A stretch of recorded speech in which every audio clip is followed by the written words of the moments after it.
Hello everyone, welcome back. This is War Thunder. Kinda...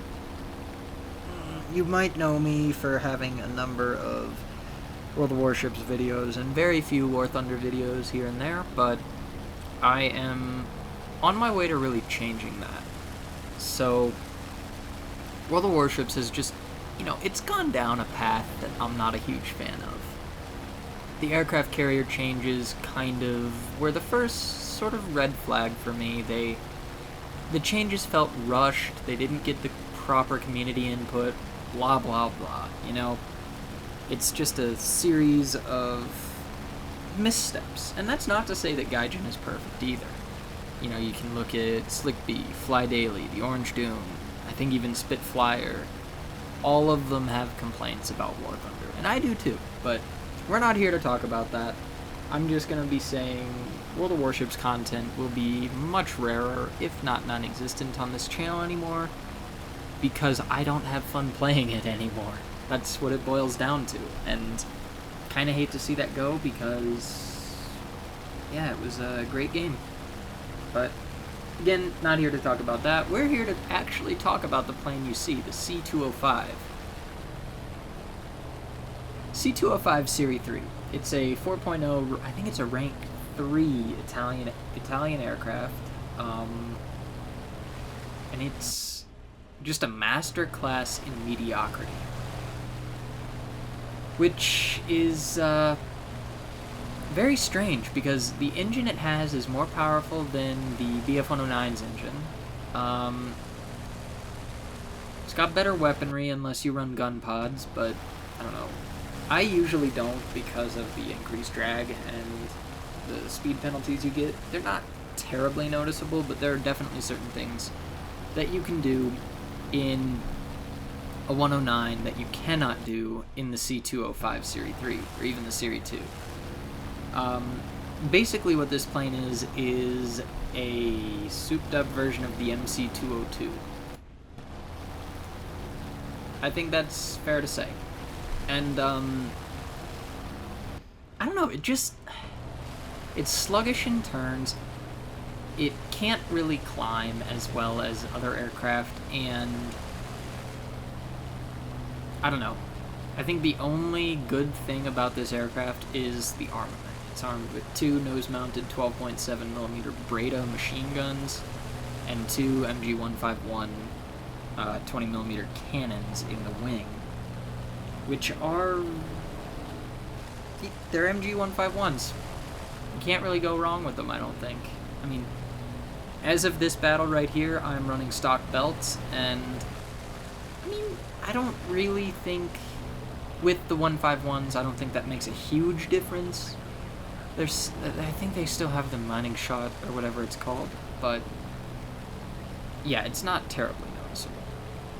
So, you can see in this game, I am below a couple of aircraft, but the majority of the allied team has already dove on our buddies, and have not managed to kill them. So I'm just gonna, because of that, I feel comfortable giving chase to this P-47.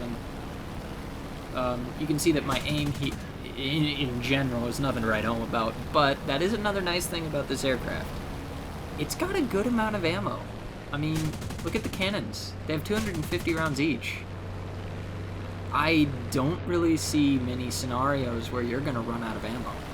I mean, I've never been in that situation, and I've had a couple 3 and 4 kill games in this aircraft. So, yeah, which I'm actually gonna show some of the highlight clips from as we get a pretty good kill on the P-47. P-47 there was kind of exhibiting the characteristics of the Jug, taking all the bullets to be destroyed, but we eventually got him. And we're gonna head back over to rescue our team.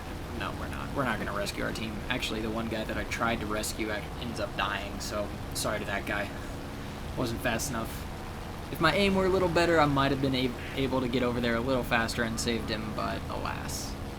So, yeah. C205 is a bit strange. You can see I'm wepping pretty much constantly, and I'm not going all that quickly. Like I said, this thing seems to bleed energy at a huge rate. I was trying to think of a fancy word, but honestly, huge works just fine. But this sequence coming up really showcases some of the problems I have with this plane. I am barely able to turn with a P-47 at low speed. This guy almost kills me right then. And I'm going relatively quick. He's not. In other planes, I would be on this guy's tail already. And look at the speed I'm bleeding. Well, that's not a great point to demonstrate speed bleed because I had throttle at 0. But I mean, I'm struggling. This guy almost gets guns on me twice. And he's going sort of slower than I am. But we do eventually get on his 6 and take him out with a pretty convincing kill. That's those 151s at work.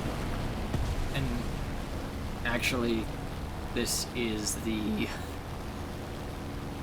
end of the match. 2 kills, third on the team in the end. It was, yeah, it was okay. Wasn't the best match I've ever had in this plane, but yeah.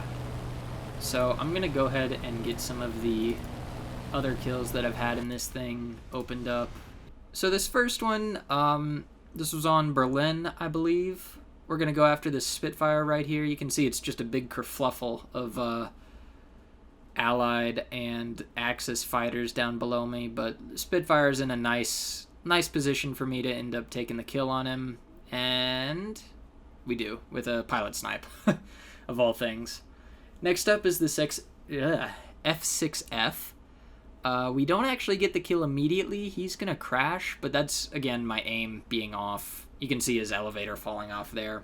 He was in control of his aircraft through flaps alone for, well, basically until here, where I think it was a 109 tried to slot in on his tail, and he just crashed. So this sequence, another Spitfire, left turn. I wish, you know what, maybe I will still. There's this Spitfire first, dangerous target, nice bait by that 109, I think, and we take him out, shearing his wing off. There was a sequence in this same battle where we got a, a Spitfire on our 6, and we had to roll and defensive fly, and we were able to out defensive fly him. Mainly because there was a friendly that came in and just blew him up. So this P-51 took good lead, sheared his wing off, end of story. Not really much to talk about. This is another example kind of what I'm talking about. This P-39 came in on my 6, and I got very lucky several times, but just look at this. I'm struggling to get guns on his target. And that's a 3.3 aircraft. He does explode nicely, but P-39 sits at 3.3. I sit at 4.0. And I was struggling to keep guns on him. So we're going to go ahead and take a look at just the details of this aircraft. You can see it in the hangar right now. Armor, there's nothing.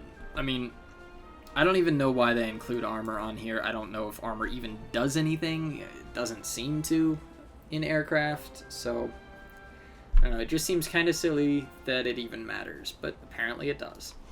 X-ray, the engine here, you can see it produces 1242 horsepower at max power, and at takeoff it produces 1405.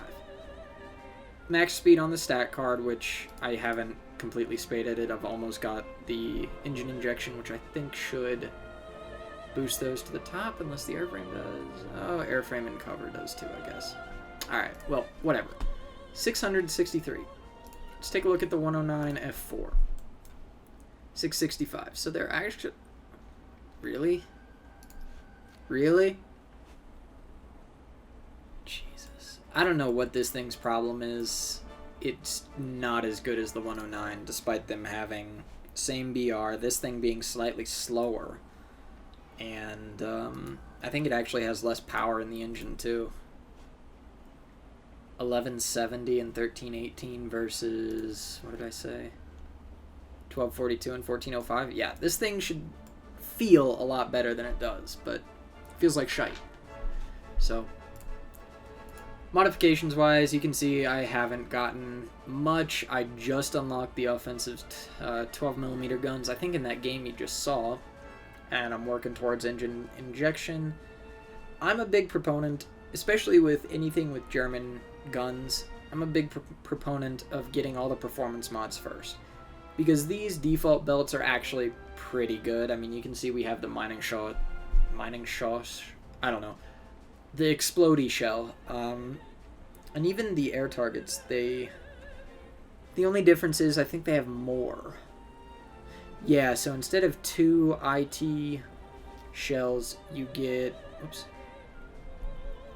you get 1 IT shell at the end and 3, or is that 4? That's 4 HE shells, so they are significantly better, but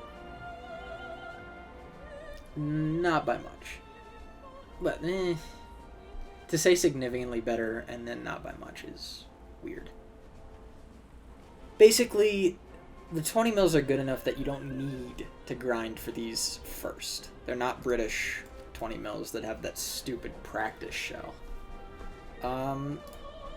Research-wise, you know, I'm at a point right now where I'm just trying to spade it because I've got nothing better to do.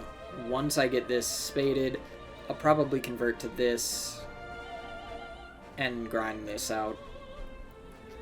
This thing is just forgettable. Like I said, it's a masterclass in mediocrity, and that's really how I kind of felt about both 205s. I don't know why. They just don't feel as good as the 202 EC or even the regular 202.